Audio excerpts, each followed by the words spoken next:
Bienvenidos a todas y a todos. Esta es nuestra tercera Next Door Talk y en esta tercera nos acompañan los autores de estos 3 libros. Primero, Clara Grima y Enrique Fernández Borja por Las matemáticas vigilan tu salud. Ignacio López Goñi por Funcionan las vacunas. Y Javi Burgos por Diseñando fármacos. Y de lo que se trata es un poco de recuperar la idea inicial del Café Cajal, que es hablar un tema de actualidad desde diferentes perspectivas. Y a mí me gustaría empezar con las matemáticas, porque en el libro, además en grande, ponía: con las matemáticas podemos predecir cómo se comportará una enfermedad en determinadas circunstancias. Cuando estuvimos en pleno auge, que solo veíamos que curvas, y hablaban también del famoso R0, ahora si queréis, yo he pensado, qué bien de haber publicado el libro, oye, que me lo sé.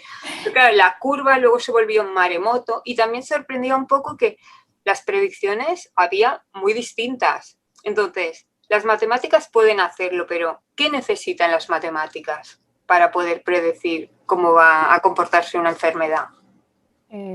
Bueno, ¿contesto yo, Enrique? Por supuesto, claro. Vale. Bueno, antes que nada, gracias por invitarnos a esta tertulia. Nos falta vernos en 3 dimensiones, pero bueno, nos aguantaremos con las 2 dimensiones. ¿Qué necesitan las matemáticas para poderlo predecir? Datos, que los datos sean buenos. Los modelos matemáticos, al fin y al cabo, son como una máquina de hacer chorizo, ¿no? Si tú metes buena carne, sale un buen chorizo, y si no metes buena carne, pues no sale buen chorizo. No sé si es muy acertada la analogía, pero bueno, quiero decir que, claro, los modelos matemáticos, si tú tienes los datos bien, pues se puede hacer una predicción más o menos fiable. El problema que con la pandemia, con una pandemia en general y con esta en particular, es que no había buenos datos, por muchas razones, ¿no? Y una es una razón científica, quiero decir. Ahí puede haber razones de mala gestión de la administración y tal, ahí no quiero entrar, ni mucho menos. Bueno, si me lo pides, entonces entraré como un melón cuesta abajo, a todo, pero la parte, incluso aunque hubiéramos tenido unos grandes gestores en todos los Zoom, ¿no? En todas las administraciones, era muy difícil por la existencia de los asintomáticos. Entonces, tener buenos datos hubiera implicado pues estar tomándonos PCR todos los días, ¿no? Porque al fin y al cabo una PCR, cuando te dan el resultado, lo único que sabes es que no lo tenías, que no estabas infectado del virus cuando te metieron el palito en la nariz, ¿no? Entonces, eso es imposible. Y como no había buenos datos, por la parte esta de los expuestos, ¿no? De gente asintomática que estaba ahí contagiando sin saberlo, pues por eso no han funcionado muy bien las predicciones del modelo. Pero el modelo además el modelo SIR o el SEIR, que se han usado los dos para la COVID, son perfectos, quiero decir. Lo que pasa que para poder predecir de forma perfecta o muy ajustada, pues eso, faltaban los datos. Y el virus era totalmente desconocido, ¿no? O sea, era un virus de nuevo cuño, no se sabía el origen, no se podía predecir, porque claro, estos modelos se nutren de mucha información que se establece en estudios biológicos, biomédicos, etcétera. Entonces, no se sabía la estructura del virus. Cómo se transmitía. O sea, todo se estudió en un tiempo récord y de hecho se puede ver en la literatura cómo los modelos fueron ajustando cada vez mejor y cada vez eran más precisos. Y evidentemente también es cierto que hay una plétora de modelos, como has dicho, Clara, está con expuestos, sin expuestos, con asintomáticos, sin asintomáticos, que tenían en cuenta el confinamiento, que no lo tenían en cuenta. Entonces, claro, hasta que aciertas qué modelo es el que te está describiendo tu situación y, sobre todo, cuando los datos biológicos son muy fiables, porque para dar el R0 se necesita información sobre el comportamiento del virus, cómo entra a la célula. Si es un virus de ADN, se comporta de manera distinta si es un virus de ARN, incluso entre si son virus de ARN, si son retrovirus o no lo son, también hay diferencia. Entonces, los modelos, sí, lo que dice Clara, el modelo matemático aquí está, ahora méteme cosas. Si lo que le metemos no es suficientemente afinado, pues el modelo no es suficientemente afinado. Pero esto pasa exactamente lo mismo que pasa con los modelos de predicción climática o del tiempo. De hecho, últimamente, el otro día lo estuvo comentando Alberto Márquez, que las predicciones de tiempo están fallando ahora más que fallaban antes de la pandemia. y era porque muchos de los datos meteorológicos se tomaban en vuelos comerciales. Y como ha habido una caída en picado de los vuelos comerciales, pues los modelos empiezan a fallar porque no tienen tantos datos, y eso es. Eso es otra consecuencia de la COVID, que el otro día nos lo comentó Alberto, dice, ¿sabes por qué fallan tanto las previsiones? Por el COVID. Digo, venga ya, hace todo por el COVID, hombre. Y sí, era por la COVID. Bueno, hay menos vuelos, hay menos datos, los modelos no predicen también. Oye, eso es muy curioso lo que contáis porque yo no lo sabía, ¿no? Y la verdad es que, no sé, es curioso, ¿no? Ahora que habláis de los modelos, claro, yo como soy biólogo, pues el problema que le veo a veces a los modelos cuando se refieren a algo biológico es que, joder, lo bio, en fin, tiene dentro una variabilidad que le hace que muchas veces pueda escapar de esos modelos, ¿no? Es decir, independientemente de que desconocíamos mucho sobre el virus en los primeros meses, es que además, bueno, pues la vida a veces es muy difícil encorsetarla en un modelo, ¿no? No sé, la pega que le veo yo a los modelos, que muchas veces te hacen predicciones que son muy interesantes, pero que, bueno, siempre tienen un nivel de incertidumbre, ¿no? Me parece. Claro. Bueno, sí, claro, porque el virus entra, bueno, y además lo hemos visto, ¿no? Entra en cada persona, entra de una manera, a cada persona le afecta de una manera, hay gente que no le afecta nada, hay gente que tiene efectos secundarios que son de los más variados. Yo, por desgracia, los he visto en mis hermanas y recuerdo que en un momento determinado dije, el virus es una maravilla, y me miraron las dos como diciendo, y ya. Digo, hombre, que es una maravilla. Como evolutiva, ¿no? Como arma no de matar, ¿no? Como arma de enfermar, ¿no? ¿Sabes? Te puede dar de un efecto neurológico hasta un efecto pulmonar, o sea que también eso tiene que ver, ¿no? Con cómo ha afectado. Sí, yo por matizar la definición, yo diría que es un hijo puta maravilloso, ¿no? Exactamente. O sea, yo creo que sí. Es que venía mi hermana, una venía con potomanía, a las dos se le caía el pelo, una con las placas, con los pulmones, que todavía están, desde septiembre, todavía están de baja con secuelas. Y hubo un momento determinado que me estaban contando las dos, vamos, nos contábamos en videoconferencia, ¿no? Sí. Y dije, la verdad es que se me ocurrió a mí decir, porque me estaba un poco como alucinando, ¿no? Digo, el virus es una puta maravilla. Y me quedé, y ya, las doy ya. Digo, bueno, quiero decir que como herramienta, o sea, como arma de enfermar, tiene una capacidad increíble, ¿no? Pero sobre todo con lo de los asintomáticos, ¿no? Es la bomba, porque oye, gente que se encuentra estupendamente y lo va repartiendo. Claro. Bueno, hace poco estuve yo en una grabación de que no puedo decir todavía de qué es, y te hacen ¿cómo se llama? No la PCR, sino el test de antígenos. Sí. Estaba allí una persona tan tranquila, no la conocéis, tan tranquila allí, jajajají, me metió en el palito y dice, para tu casa, y nos quedamos todos así como, y digo, wow, qué palo que tú vayas a trabajar, ¿no? Tan tranquila, no sé qué, y estaba tan tranquilo, o sea, se quedó y dice, no puede ser, sí, para tu casa. De todas maneras, como biólogo, como Ignacio también, que creo que es aquí los que... de los colectivos que teníamos algo que decir en esta historia, os tengo que decir, y acaba tú si quieres desclara el refrán, a toro pasado... ¿Vale? No me lo sé, el tercabo, ¿eh? Todos son cuernos. Todos son cuernos. Es cojón visto, pero bueno. Claro. Yo no soy experta, claro. De hecho, Enrique y yo hemos rechazado muchas entrevistas en plena pandemia, porque digo, yo no soy experta en el virus, yo tengo un libro. No lo digo por eso, te lo digo yo, que he estado también en la parte de gestión, en el momento de la primera ola, cuando había más desconocimiento, yo personalmente solo me fiaba de los epidemiólogos. ¿Vale? Yeah. Porque llegaban curvas de todos los colectivos habidos y por haber. Y los epidemiólogos iban de culo, trabajando 12 y 14 horas al día, y no es ninguna exageración, intentando comprender qué estaba pasando, ¿vale? Y de hecho, los primeros modelos se fiaban sobre todo de los muertos. Los muertos era un valor seguro, mientras que cuando tú tenías que utilizar los sintomáticos y asintomáticos para quitar todo ese ruido, veías el crecimiento de la curva con muertos, que es muy tétrico, pero que es así, ¿no? Entonces estaban intentando comprender lo que estaba pasando, intentando predecir y a la vez tomando decisiones de salud pública para que la cosa no fuera más allá. Que seguramente ahora las decisiones que tomaríamos de salud pública son completamente diferentes o son sensiblemente diferentes. Pero recuerdo una cosa, antes de primero de la pandemia, la gente no sabía a qué se dedicaban los epidemiólogos. Es verdad. Y ahora nos parecen fundamentales. Y explica tú hace 2 años que hay que invertir en salud pública y contratar epidemiólogos. Y dirían, ¿para qué? Eso no vale para nada, ¿no? O sea que está muy bien tener modelos matemáticos, pero al final, como decía Ignacio, esto es un virus. Un virus, además, que no sabíamos cómo funcionaba, ¿eh?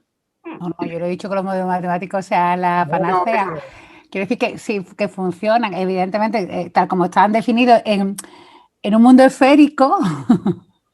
En un mundo esférico son perfectos, pero el mundo no es esférico. El mundo es vida, como ha dicho Ignacio, y son un virus, como dices tú. O sea, y de hecho, yo no. Verás que al principio, cuando empezaron las noticias, cuando yo me creía que lo de cortar lo de Barcelona, no me acuerdo que el evento este que había en Barcelona tan bestia. El mobile. El mobile. No sé qué, sí. Yo cuando lo cortaron digo, ¡ala, qué exagerado! O sea, para que os fiéis de mí, ¿eh?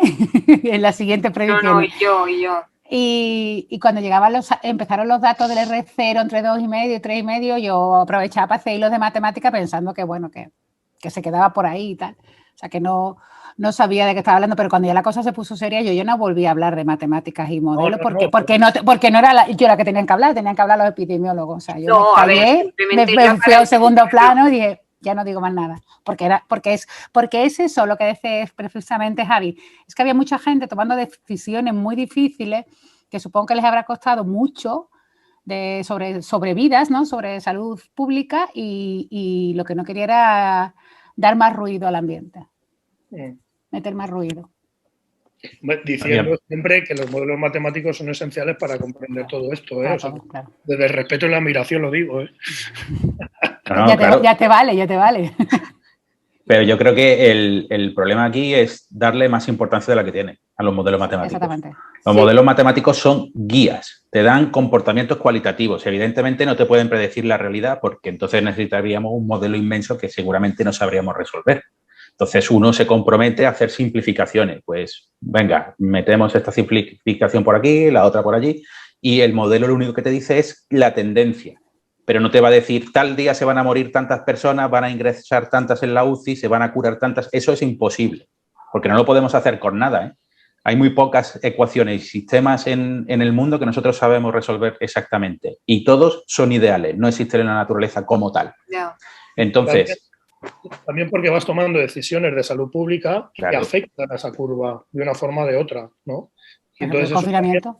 Te cambia la modelización, ¿no? de la curva. Y es que, claro, y eso me parece interesantísimo. O sea cómo las decisiones que se están tomando van afectando la evolución de la pandemia. Es que fue evidente, vamos, es que se vio cómo te caía en cuanto nos encerraron a todos. Y se ha visto cómo en cuanto nos han dicho, venga, podéis salir un poco, otra vez se ha disparado. O sea, es que es evidente. A mí la lección que me queda de esto es que yo creo que el siglo XXI va a ser un siglo donde se va a escuchar muy fuerte a la gente que hace medicina, biomedicina y cosas así, porque yo creo que esta no va a ser la última. No. Ojalá. Al próximo chino que se coma algo raro, pues yo en persona. Le das un capón. A cortarle la pierna. Pero ¿está claro que ha sido eso? No, perdón. A lo mejor he dicho una cosa que no debía haber dicho. No está clara. Era un chiste. El que sabe de esto aquí es Ignacio. Sí, no, yo creo que no la culpa no la tiene el chino que se come el murciélago, ¿no? Más complejo que eso, ¿no? Era un Pero bueno, perdón. dicho que no, que es un chiste, que dicho eso, no hay que comer murciélagos, ¿eh? O sea, no. Genial.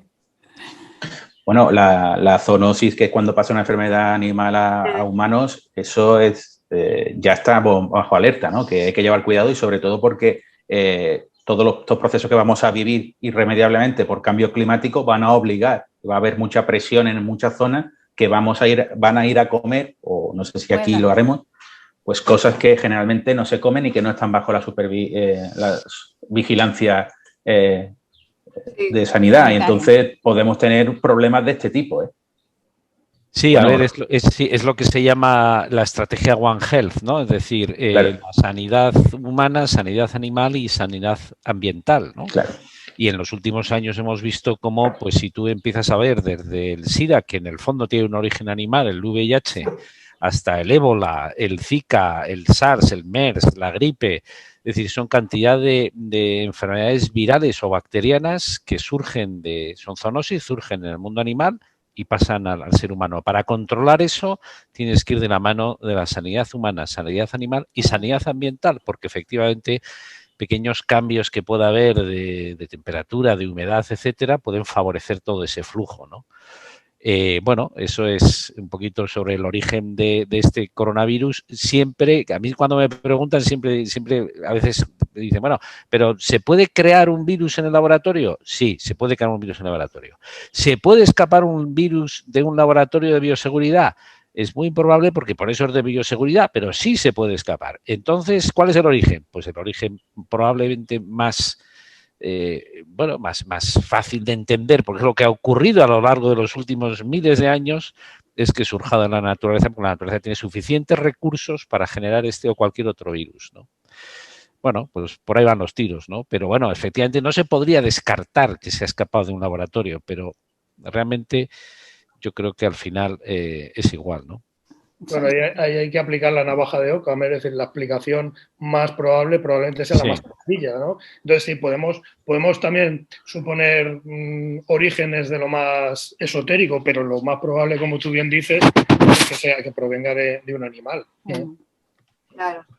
Por descartar todos estos temas de conspiranoia que aparte están tan de moda y además gustan tanto a la gente, ¿no? Que en fin, que sí, es como lo de las teteras voladoras que decía Russell, lo más probable es que no existan. De todas maneras, ¿no pensáis que ahora la gente con esto de la pandemia, por ejemplo, en el libro de las matemáticas a mí me gustó mucho lo de la racionalidad miope, me parece que se llama, porque, ostras, era una manera de explicar por qué alguien puede no querer vacunarse de una manera sin insultarlo, no por decir nada, o sea, de una manera... Porque no es el camino, sí. Entonces, ¿no creéis que esto habrá disminuido ahora? Porque actualmente, en general, claro, luego están los negacionistas de la pandemia, pero hay como más realmente sensación de vulnerabilidad. ¿Cómo lo veis vosotros? Bueno, ¿quieres contestar tú, Enrique, o contesto yo? Bueno, yo voy a ser muy corto. Yo esperaba que sí, pero me temo muy mucho que gracias a los vaivenes que se han dado de noticias de que a lo mejor, es que tampoco sé si se tienen que decir o no, ha habido 6 casos de trombosis chungas en 6 millones de vacunados y ahora vamos a cortar la vacunación de repente. Y ahora vamos a vacunar y ahora no vacunamos y ahora se vacuna la gente de 55 y ahora no se vacuna y ahora se vacunan los de 70 pero no los de 63. Y yo creo que eso ha generado miedo. A mi alrededor conozco personas que han rechazado vacunarse con AstraZeneca. Y eso es un problema. Porque no las puedes obligar y porque le ha generado una duda. Y entonces están en todo su derecho de tener esas dudas. Luego te salen otras 1.500 noticias diciéndote es que son 6 casos por cada 10 millones, es que no sé qué, es que no hay diferencias entre una vacuna y otra. Estoy poniendo ejemplos al azar, no estoy siendo preciso. Pero da igual. A ti lo que te queda es esto me puede hacer daño. Y así se... Eso ha ocurrido, sin lugar a dudas. Pero yo también leo mucho de gente que pide vacunarse. El colectivo de no sé qué, oye, que tocaban los de 70 a mí no me habéis llamado, y gente, el colectivo no sé cuántos porque pensamos que debe vacunarse enseguida. Entonces sí que noto cierta presión por parte de la gente, de la ciudadanía, pidiendo vacunarse. Sí. Lo cual a mí me parece maravilloso, dentro de la fricción que genera en el sistema sanitario, que evidentemente está muy tensionado, ¿no? Pero yo creo que se han acabado muchas tonterías con esto de la pandemia, porque nosotros siempre solemos ver el virus como una cosa que está en los libros, las vacunas como funcionan, pues no ven las enfermedades y de repente la realidad te ha dado una guanta que te ha cruzado la cara. Y yo creo que ahí la gente ha dicho, ojo, o sea, los que no han tenido un familiar cerca, y más si se ha muerto, pues los que no lo han tenido, pues probablemente lo tomen más a jijijaja, pero mucha gente ha sufrido esta enfermedad muy cercana y ahí se han ido las tonterías. Esto no es lo mismo, creo, que lo que tú dices, que es el miedo que se ha generado o las alertas que se han generado con la vacuna de AstraZeneca. Claro. Pero es lo que iba a decir. O sea, yo percibo que todo el mundo tiene ganas de vacunarse y de repente aparecen noticias que generan miedo y duda. Sobre todo. Y te voy a ser muy sincero. Cuando empezó todo esto, yo dije, yo es que no sé si me quiero vacunar con una vacuna que han desarrollado en un año. Y ahora si me lo preguntas, digo, es que es maravilloso que hayan desarrollado una vacuna en un año. Pero somos humanos y no podemos escapar del miedo y las estadísticas nos pasan por encima. Sí. ¿Qué quiero decir? Que hay que hacer más didáctica e incidir en esto que tú estás diciendo. Esto ha ido muy rápido, con unos niveles de seguridad increíbles. Hemos aprendido cosas de este virus que hubiéramos tardado décadas en cualquier otro caso. Y no solo tenemos una vacuna, sino que tenemos una plétora de vacunas, con unos niveles de seguridad increíbles. Y es cierto, o sea, mi madre se quería vacunar, sí o sí. No solo eso, sino que me llama todos los días y me pregunta, ¿te han llamado ya para vacunarte? Y yo digo, no, mamá, pero sí, cuando me llamen, serás la primera en saberlo. Mis padres fueron en diciembre al centro de salud a vacunarse. Antes de que hubiera vacuna, ¿no? No, pero enlazando con lo que dice Laura, cuando explicamos el concepto de racionalidad miope en charlas, siempre el concepto de racionalidad miope es, claro, lo que decía hace un momento Javi, ¿no? La gente no ve las enfermedades, ha dejado de ver el sarampión, dejó de ver la difteria y por eso se genera un poco, o se entiende, o porque siempre se intenta racionalizar todo lo que ocurre, ¿no? La racionalidad miope, se intenta racionalizar porque hay gente que decide no vacunar a sus hijos de la triple vírica, ¿no? Porque se muere un niño en Olot de 6 años cuando tenemos vacuna y ese tipo de cosas. Y ahora cuando la gente me dice a mí, bueno, Clara, ¿y ahora cómo explicas la negación a las vacunas? Digo, bueno, es que ahora, porque me dice, la gente está viendo las enfermedades, ya no me puedes decir que no vengan los zombies. Y digo, bueno, ahora la gente lo que tiene, lo que decía Enrique, tiene miedo porque la vacuna es nueva y es normal, o sea, estar dudoso, pero evidentemente también el hecho de que se sepan cuántos trombos exactamente ha provocado la vacuna AstraZeneca es una medida del control que hay sobre ese medicamento, porque si no, no nos enteraríamos. Eso es impresionante. Entonces, es todo tan impresionante. Ya sé que tú dices, bueno, ¿qué no te ha tocado a ti? No, no me ha tocado a mí. Pero si tú sabes que de millones de vacunados hay 6 trombos, es que hay un control posterior a la ¿cómo se dice? Administración. Administración de la vacuna, que no lo ha habido nunca. O sea, hay que intentar medir ese, o vender o hacer didáctica en ese sentido. Sabemos tanto de los posibles efectos adversos porque estamos, es un plural majestático, yo no estoy haciendo nada, yo estoy esperando a que me vacunen. Están controlándolo todo, o sea, es una cosa impresionante. Ojo, una puntualización, Clara. Bueno, esto no, o sea, no ha sido las vacunas contra la COVID donde se ha afinado tanto. Se viene afinando mucho hace muchos años, hace décadas. Claro, sí. Lo que no se ha hecho ha sido en tiempo real. Eso.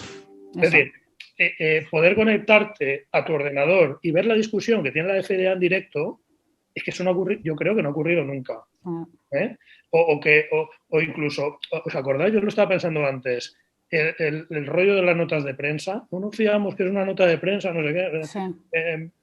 Son todo dudas y tal, cuando es el mecanismo habitual de los últimos 50 años de la empresa farmacéutica. Que ha cometido errores como la empresa automovilística, como la empresa del gluten, si quieres, la que tú elijas, ¿vale? Ha cometido errores, como todas, ¿vale?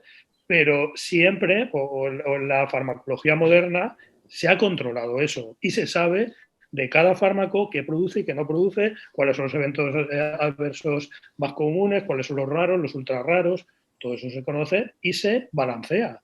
Porque todo tiene un riesgo. O sea, es que, y como todo tiene un riesgo, no vacunarte tiene un riesgo. Por cierto, mucho más alto que vacunarse. Hombre.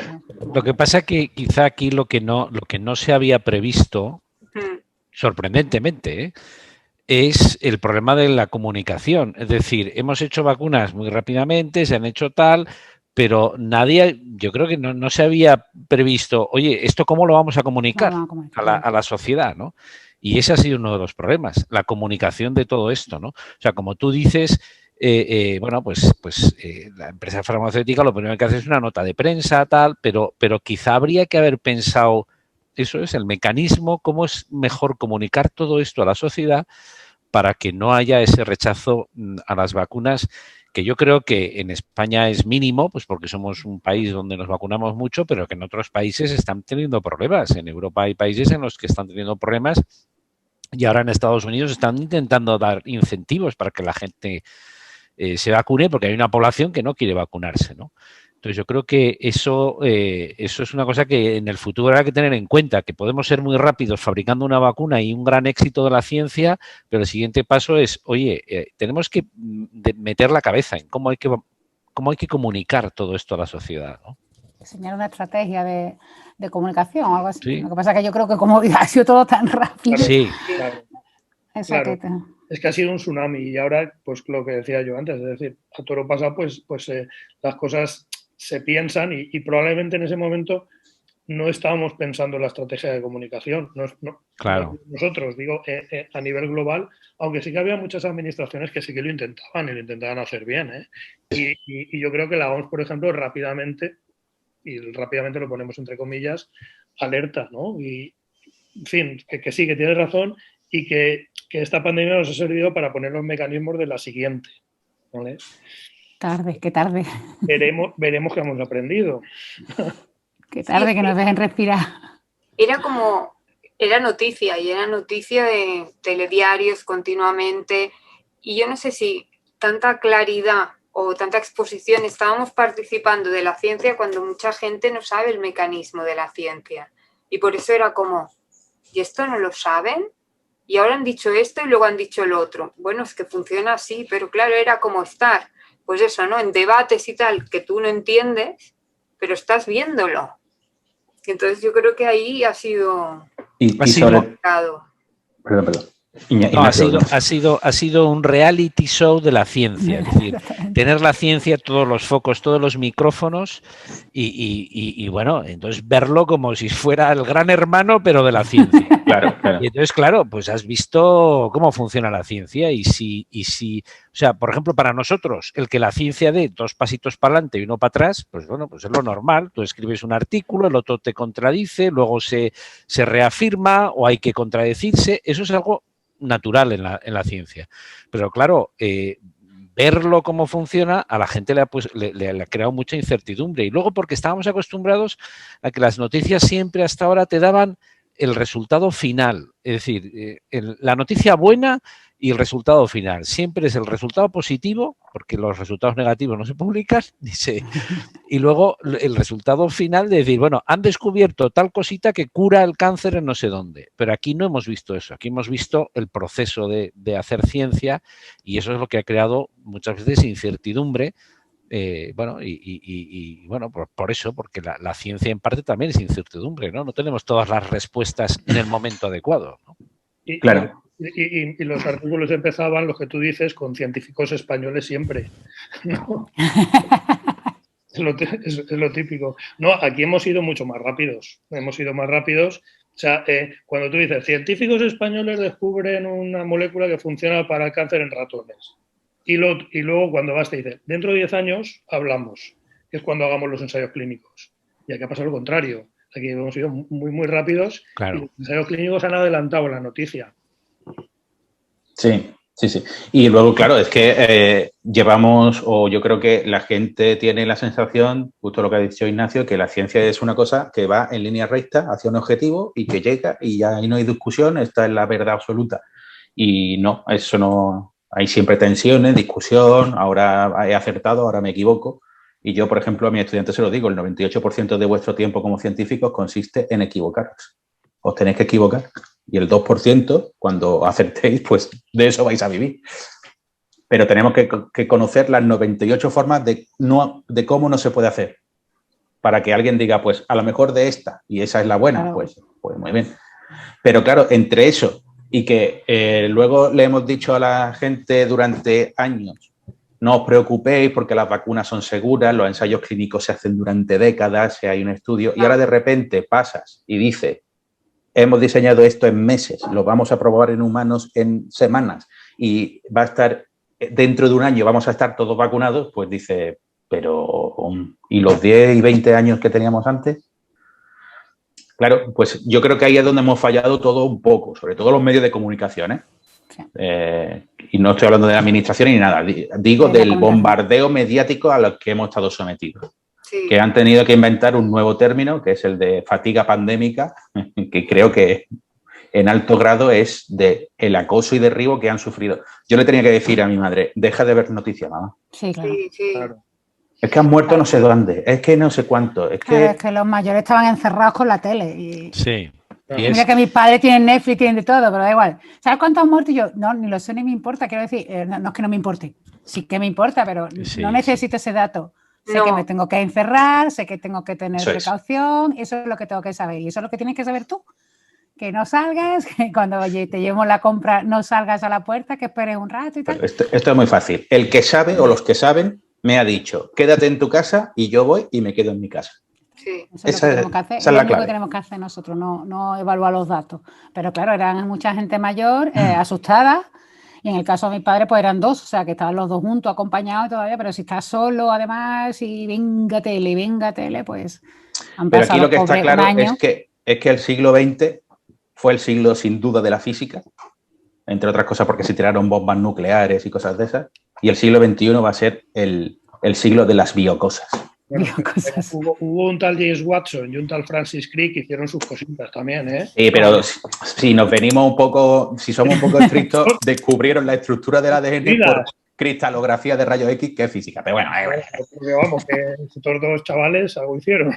Sí, hombre, pero me refiero que hubo había un gran respeto por la física porque fue muy mediática, porque se tiraron bombas nucleares, porque no sé qué, porque no sé cuánto, y ahora cuando digamos que nos han salvado de esta, pues la gente va a decir eso, epidemiólogos a porrillo, por favor, y si me dicen que me lave las manos 30 veces, yo 31. Bueno, porque el otro problema que queda por ahí es la resistencia a antibióticos, ¿no? Que es otra cosa, claro. Pero que se ha rescatado también el tema de la higiene, que era un tema como olvidado, caduco ya. Del siglo XVII, sí. Del siglo XVII, y ahora de repente está de moda. Hawái. Bueno, son muchas las cosas que han ido surgiendo, ¿no? Apareciendo a partir de ahí. También a mí me sorprendió el otro día que leí que a niños, al llevar la mascarilla, no se habían puesto enfermos en algunas enfermedades como que les tocaban y entonces ahora las estaban pillando peor o más fuerte. No sé, igual digo tonterías, porque no entiendo, pero dije, mira, ostras, yo pensaba que era mejor, que no los habían pillado y tampoco. Sí, yo lo leí también a Irene Mate, creo que se lo leí. Pero sí, no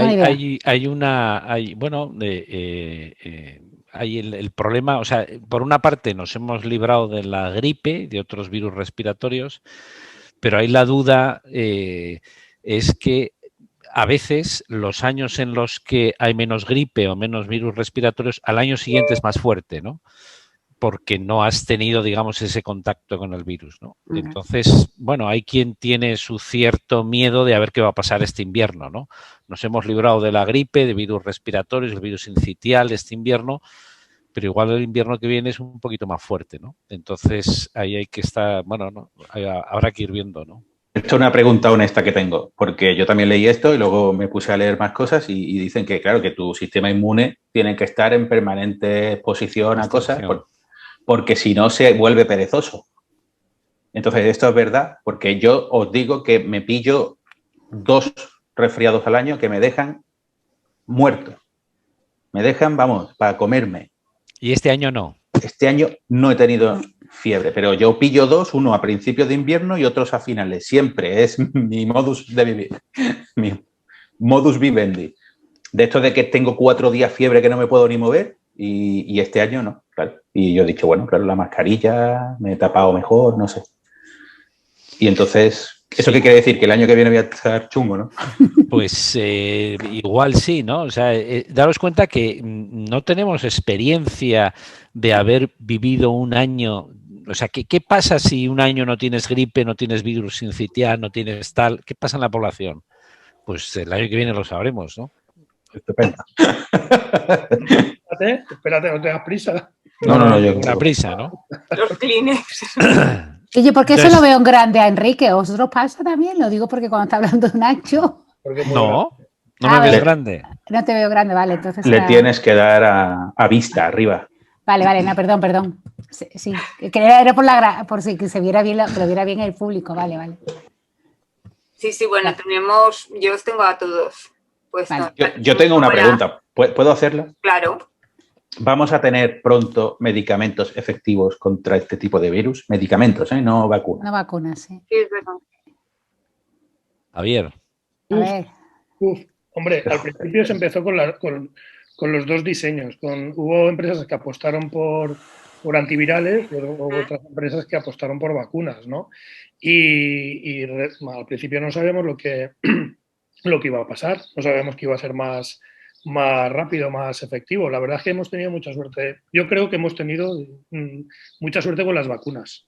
No sé qué piensa Ignacio, pero para mí es sorprendente varias cosas. Primero, la efectividad que han tenido, ¿vale? Y, o sea, con porcentajes altísimos, con estrategias moleculares muy diferentes, ¿vale? Las empresas siguen desarrollando antivirales y alguno saldrá, yo creo que pronto al mercado, pero si las vacunas funcionan tan bien, pues probablemente ocupen ese sitio, cosa que no ocurrió con el SIDA, ¿no? Con el SIDA, pues desgraciadamente no hemos sido capaces de tener una vacuna eficaz y pues tenemos que tratar a los pacientes con antirretrovirales en este caso. Pero yo creo que dentro de todo este problema que hemos tenido cierta suerte, ¿eh? Cierta suerte porque hemos acertado o hemos sido capaces de identificar cómo generar vacunas muy eficaces. Entiendo que eso debe ser biología del virus, es decir, que la proteína S de la espícula sea absolutamente clave para la infección, ¿no? Y luego, a ver, yo creo que en general ha sorprendido la eficacia de las vacunas RNA, ¿no? Porque no había experiencia y, claro, esas eficacias de más del 90% para una vacuna es que es una pasada, es una barbaridad, ¿no? Tener una vacuna de un 90%. Y luego, no solo la eficacia, digamos, o la efectividad en los ensayos clínicos, sino que ya en vacunando millones de personas se está viendo que funcionan muy bien, ¿no? Y que además que son seguras. O sea, yo creo que esto, si sigue así, esto es un cambio de paradigma en la medicina bestial, ¿no? Porque esto abre todo el panorama de la tecnología RNA para otras vacunas y para tratamientos anticáncer, etcétera. Daros cuenta que la ventaja que tiene es que es decir, tú puedes cambiar de vacuna con muchísima rapidez. Es decir, que ahora aparece otra variante, es que en cuestión de semanas lo puedes tener. Y luego puedes empezar a darle vueltas y decir, oye, pues voy a hacer una vacuna multivalente, ¿no? Que de un pinchazo pueda proteger frente a distintos patógenos, más las vacunas, como digo, contra el cáncer, etcétera. Es decir, la tecnología que se abre ahora es bestial, ¿no? Claro. Y efectivamente con una efectividad que es sorprendente. En el caso de los antivirales, el problema es que, a ver, son mucho más puñeteros de obtener un antiviral, porque al ser un parásito intracelular que está dentro de la célula, es mucho más difícil tener una diana que no es tan fácil como en el caso de una bacteria, ¿no? Pero aún y todo yo creo que sigue siendo, aunque efectivamente, o sea, las vacunas son para la población. El antiviral es más para el tío que está hecho polvo en la cama muriéndose, ¿no? Es decir, es para curar al tío que está enfermo. Entonces todavía, efectivamente, todavía son interesantes el desarrollo de antivirales porque yo no creo que este virus ni lo vamos a erradicar ni va a desaparecer enseguida, sino que, bueno, pasaremos la época, digamos, grave. Ahora estamos en una época en la que tenemos 100 muertos en un día y eso es un desastre. Cuando lleguemos a la situación de 100 muertos en 100 días, desgraciadamente el número de muertos es el mismo, pero la situación es totalmente distinta. Y en esa otra fase, digamos, que ya no es una pandemia, sino es endémico o lo que sea, pues sí que hará falta esos antivirales específicos para tratar los casos más graves, ¿no? Y ahí se está trabajando, pero vamos, va más despacio, pues porque lógicamente en una pandemia como esta lo primero que necesitas es controlar el tema de la población, es decir, y por eso yo creo que se ha ido rápidamente al tema de las vacunas, ¿no? Ignacio, pero desde mi punto de vista, la idea de las vacunas mensajero me parece fabulosa. Me parece una idea brillantísima. Ahora bien, para hacer lo que tú dices necesitas saber el epitopo. Es decir, si no conoces, o sea, si no hubiéramos, creo yo, si no hubiéramos tenido tanta suerte con identificar claramente cuál era la puerta de entrada del virus, las vacunas de mensajero hubieran sido mucho menos eficaces.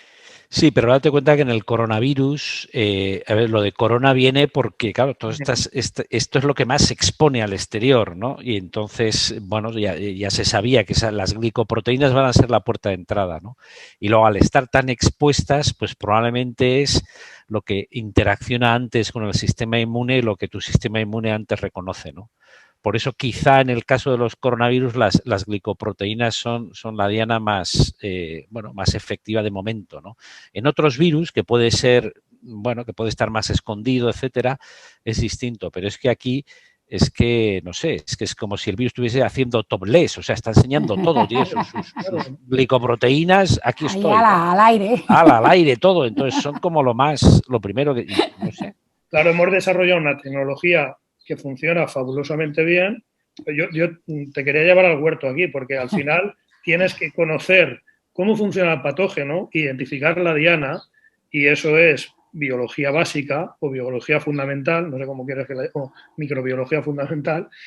O sea, hasta que no comprendes cuál es la diana y el mecanismo del virus de infección y el mecanismo patológico, cómo interfiere con el mecanismo celular para fastidiarlo, para utilizarlo, hasta que no tenemos ese conocimiento, no vamos a poder utilizar la tecnología de mensajero y, por tanto, necesitamos saber cómo funciona, es decir, comprender los mecanismos íntimos de la infección. Sí, porque tienes, es decir, tú en estas vacunas lo que das es el libro de instrucciones. Entonces, claro, pues tienes que saber la instrucción. La instrucción, cuál es la instrucción correcta para hacerle daño, ¿no?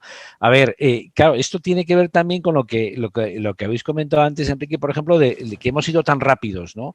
Bueno, es que muchas de estas empresas ya habían trabajado con el SARS. Claro. Entonces, lo mismo en Juanes. Luis en Juanes llevaba años trabajando con él. Si a Luis en Juanes se le hubiese apoyado también financieramente, etcétera, cuando desapareció el SARS, pues igual, lo que pasa es que, claro, como desapareció el SARS, pues dices, pues esto ya no es prioritario.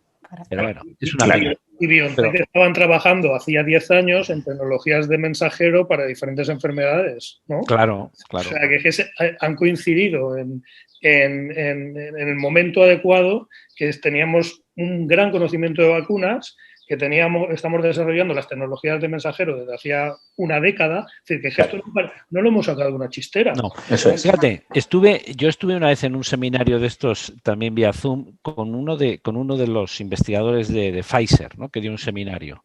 Bueno, él nos contó que, pues no sé si era para el día de, no sé, pues 20 de enero del año pasado, 20 de enero, ya se pusieron a trabajar en esta vacuna. Porque el día 7 de enero se tenía la secuencia del genoma. El día 10 de enero se publicó en las bases de datos. Bueno, pues ellos una semana después ya dijeron, hay que ponerse a trabajar en esto. Y como ya tenían la secuencia, se pusieron a trabajar en la vacuna antes de que la OMS dijera que de emergencia internacional, pandemia, que estamos a finales de enero. O sea, fijaros a qué velocidad. Increíble. Y que esta gente dijo, bueno, estamos trabajando en unas RNA, tenemos aquí un patógeno interesante, pues nos ponemos ya. Estamos hablando de finales de enero. O sea, es una pasada. Déjame que haga una alegoría, que no sé si la hago en Diseñando Fármacos. Es como la estrella de la muerte cuando tienes el plano, ¿vale? Si tienes el plano, te puedes cargar la estrella de la muerte, que es una cosa horrible. Pero para eso necesitas el plano. Y el plano era lo que hemos utilizado. Y podemos seguir con el ejemplo de cómo hemos llegado adentro y a cargárnosla, conociendo la secuencia específica donde le íbamos a hacer daño, que era el de la proteína S. Es maravilloso.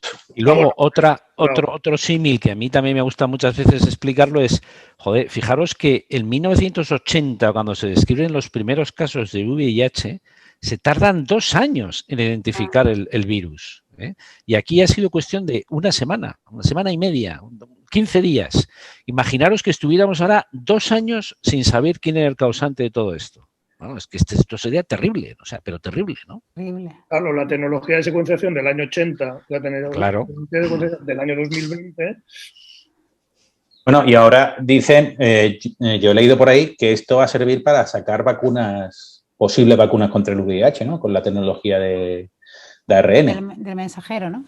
Esto no he leído nada, no lo sé. Ni idea, bueno, yo lo he leído, pero ya os digo que no sé la referencia, pero lo buscaré. Pero, claro, es que ahora se abre un mundo, ¿eh? Sí. Es que esto a mí me ha dejado flipado, en realidad. Y es que, claro, las técnicas, lo que vosotros decís, o sea, antes secuenciar un ADN, pues, o Sí. un código genético te llevaba unos días. Y era muy caro, ¿no? Sí, la otra tecnología que también yo creo que, bueno, pues igual a veces no nos damos cuenta, pero que es fascinante, es toda la secuenciación y la filogenia que se hace de los virus. Es decir, el seguir la evolución del virus, todo esto de las variantes. Las variantes, sí. Bueno, es que es alucinante, porque esto hace 5 años no podíamos hacerlo. Y hoy en día puedes seguir a tiempo real la evolución genética del virus, ¿no? O sea, cómo va evolucionando. Y eso que la gente se pone muy nerviosa, las variantes, es que en el fondo decir, bueno, es que somos capaces de hacerlo. Es decir, y hace unos años no éramos capaces. No hubiéramos enterado de que había variantes, ¿no? Y eso también ha sido pues porque se invirtió mucho para seguir las variantes del virus de la gripe, porque en realidad la plataforma que se está utilizando es la que se utilizaba para el virus de la gripe. Vamos a ver cómo evoluciona el virus de la gripe. Y todo eso se ha puesto ahora para el coronavirus. Y lo que es fascinante es que pueda seguirle la evolución al virus. Y si fuéramos capaces, en vez de secuenciar, yo qué sé, pues un 5%, que es como mucho, es lo que se llegará, o un 10% que llegan los ingleses, pues si fuésemos capaces de secuenciar más, todavía tendríamos muchísima más información, ¿no? Y entonces te puedes ir adelantando o bueno, pues es decir, a mí, yo en ese sentido, por eso a la gente hay que transmitirle ese optimismo moderado, de decir, oye, es que tenemos unas tecnologías hoy en día que nos permiten, si realmente somos capaces de hacerlo bien, bueno, pues avanzar muchísimo, ¿no? Bueno, es que se abre un campo increíble. O sea, ahora tenemos la cosa esta de que ya se están haciendo predicciones de estructuras terciarias de proteínas solo sabiendo el código lineal de aminoácidos. Entonces, si uno es capaz de tener la secuenciación y sabe el código, puede saber el código lineal de aminoácidos, puede decir cómo es la estructura tridimensional. Esto, vamos, es que estuve hablando con el señor que hacía esto de Barcelona y dice que eso está hecho en 10 años. Que en 10 años vamos a poder decir, esta proteína se va a doblar así y va a tener esta función. Pero es que entonces luego por inteligencia artificial puedes diseñar un fármaco que encaja perfectamente. Que la bloquee. O sea, bueno, que por eso digo que el siglo XXI es vuestro, muchachos. El siglo XXI es vuestro. Bueno, algunos somos muy mayores. La inteligencia artificial tendrá algo que ver con las matemáticas, digo yo. Vamos. Por favor, Clara, por favor. Porque la matemática es todo. Digo yo, vamos. Porque bueno, hemos empezado con las matemáticas, ya ves. O sea, no, que estáis aquí abandonando las matemáticas. De hecho, en el MIT ahora uno de los, no sé en qué fase estará, están diseñando antibióticos contra bacterias que no, o sea, que no contra las bacterias resistentes a antibióticos, lo están haciendo, claro, con inteligencia artificial, que tienen una capacidad de análisis de datos, evidentemente con biomedicina y todo eso, pero que los algoritmos que están utilizando para diseñar superantibióticos contra las bacterias resistentes, que yo no sé si vosotros sabéis más, Nacho y Javi, que no sé si el problema de salud de la resistencia a antibióticos es igual o peor que el de la COVID. Bueno, lo que pasa es que el problema de la resistencia a los antibióticos yo no creo que sea tan explosivo como es pandemia, esto. ¿No? Es decir, esto va a ser como una pandemia más silenciosa, más a largo plazo. Es decir, esto no es que te aparezca... O sea, aquí ha sido un virus nuevo que te produce un pico enorme y es lo que te colapsa todo. Esto es más silencioso, irán apareciendo bacterias resistentes poco a poco, cada vez más, pero no va a ser en un tiempo corto, sino en un tiempo más largo, ¿no? Pero bueno, pero es un problema, porque hoy en día, si tú te agarras una bacteria para la que no hay antibióticos, pues estás jodido. Te mueres, ¿no? Sí. De todas maneras, lo que decía Enrique, lo de poder predecir cómo se pliega una estructura a partir de una secuencia lineal de aminoácidos, eso es la piedra de Rosetta. Es decir, si eso lo conseguimos, eso es un salto cuántico en biomedicina. Y porque ahora lo que hacemos es cristalizamos, ¿vale? Y sobre ese cristal diseñamos fármacos pues buscando el bolsillo, ¿no? Donde interacciona y haciendo cambios, modelizando, ¿no? Pero si fuéramos capaces de predecir y hacerlo esto matemáticamente por inteligencia artificial, pues entonces estaríamos felices los físicos, los biólogos y los matemáticos todos a la vez. Y todos los demás. Y la humanidad, ¿no? Y la humanidad, ¿no? No, pues... ¿Has dicho químico? ¿Has dicho químico? Los químicos no, ¿no? No, no he dicho químicos. Aquí nadie ha hablado de químicos. Yo he dicho químicos, yo no he dicho químicos. Un beso a todos los químicos que estén viendo esto, de todas las químicas. Pues bueno, yo creo que nos quedamos un poco con el mensaje más positivo de la ciencia, porque realmente desde el punto de vista científico ha sido alucinante. Y si ahora estamos así, que podía haber sido mucho peor, ha sido gracias a la ciencia y gracias a haber apostado por la ciencia, que se tiene que apostar mucho más durante un tiempo, ¿no? Como decía Ignacio, es que ya estaban mirando esta investigación o ya estaban desarrollando estas medidas. Entonces, un último mensaje positivo que daríais para cerrar la charla. Pues yo. Venga, Vale. Javi. Hoy, Javi, el valenciano va a dar el mensaje positivo. Por puntualizar, sí. Bueno, no voy a hablar Un beso a de todos los valencianos y a todos los valencianos. Has dicho valencianos, no valencianos, que no existen. Gracias a la ciencia, Laura, hicimos hace 20, 30, 40 años. La ciencia que hicimos en los años 80, los años 90 y poco más, es la que nos está sacando del atolladero ahora.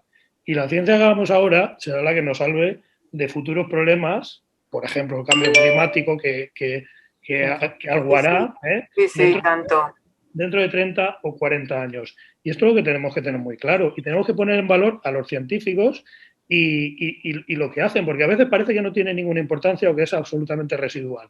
Por ejemplo, CRISPR, ¿vale? Un señor sacando de unas arqueas perdidas en una salina de Alicante que no le interesaba a nadie, y ahora es la revolución, una de las revoluciones de la biomedicina que tenemos encima de la mesa. ¿Cuánto hace que Francis estaba con esto? ¿20 años? No lo sé, pero vamos, por ahí, ¿no? Más o menos. Entonces, la ciencia que nos está salvando ahora es la ciencia que hicimos hace 20 y 30 años. Seamos listos. Sí, yo el otro mensaje sería el de hemos dicho la ciencia, el conocimiento y luego la cooperación y la solidaridad. Yo creo que eso es fundamental, que se ha visto también durante la pandemia, ¿no?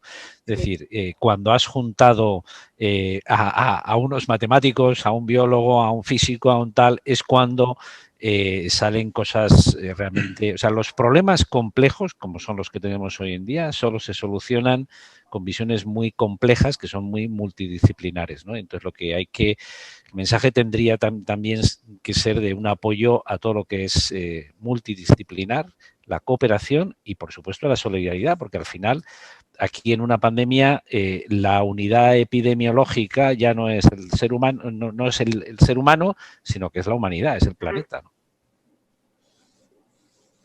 Y yo ya pues si puedo hacer yo también una última frase, es que no vuelvan a separar más la ciencia de las humanidades, que me da mucho coraje, porque no hay nada más humano que la ciencia, porque la hacen los humanos y la hacen para salvar a la humanidad. O sea que me vamos a poner las dos cajitas juntas, porque el conocimiento, al fin y al cabo, es un conocimiento para la humanidad y se hace todo por la humanidad. No hay una caja de ciencias y una caja de humanidades, hay una caja de humanidad que hace ciencia.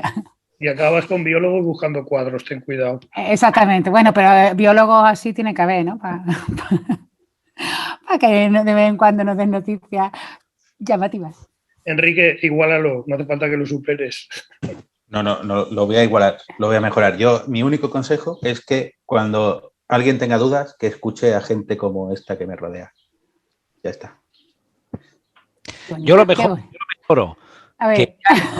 Que lea libros. Que lea libros. Y que sean de Nextdoor.